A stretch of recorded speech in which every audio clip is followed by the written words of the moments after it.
Hello বন্ধুরা, সবাইকে আমার বেঙ্গলি ক্রেসি কিচেনে ওয়েলকাম জানাই। আজ আমি বানাবো ঝালঝাল করে প্যাঙাশ মাছের ঝোল। তো তোমরা সবাই দেখো, আমি পুরোটা ঘরোয়া উপায়ে তৈরি করব। আর সবাইকে আমার তরফ থেকে জানাই নমস্কার আর খুব ভালোবাসা।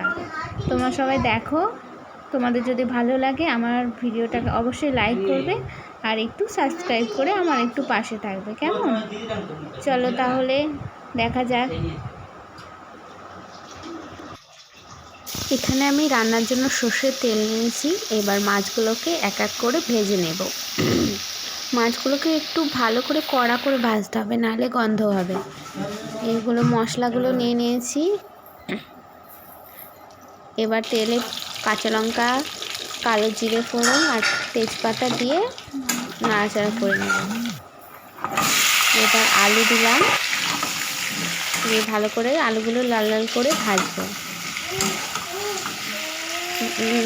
আলুটা বেশ ভালো করে লাল লাল হবে। এবার মশলাগুলো দেব, আদা রসুন বাটা, পেঁয়াজ বাটা, হলুদ আর সব গুঁড়ো মশলাগুলো দিয়ে দেবো এক এক করে। দিয়ে ভালো করে কষিয়ে নেব। এবার আমি টমেটো পেস্টটা দিয়ে দিলাম লাস্টে, দিয়ে ভালো করে কষতে হবে। কষতে কষতে গায়ে গায়ে লেগে যখন যাবে তখন দিতে হবে জল। ভালো করে কষতে হবে, কষতে কষতে তেল বার হয়ে যাবে। এবার জল দিয়ে দেব।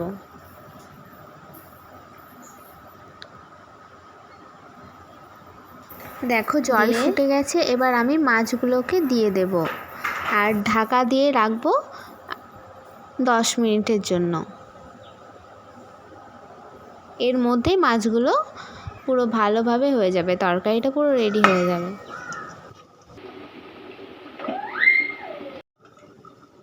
10 মিনিট পর আমি এবার চলে এসেছি।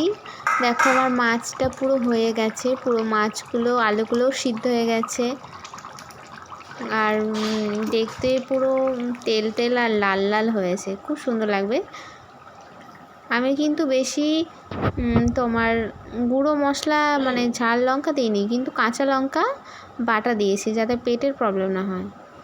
তো বন্ধুরা, আমার এই ভিডিওটা তোমাদের যদি ভালো লেগে থাকে একটা লাইক আর একটু সাবস্ক্রাইব করে দেবে।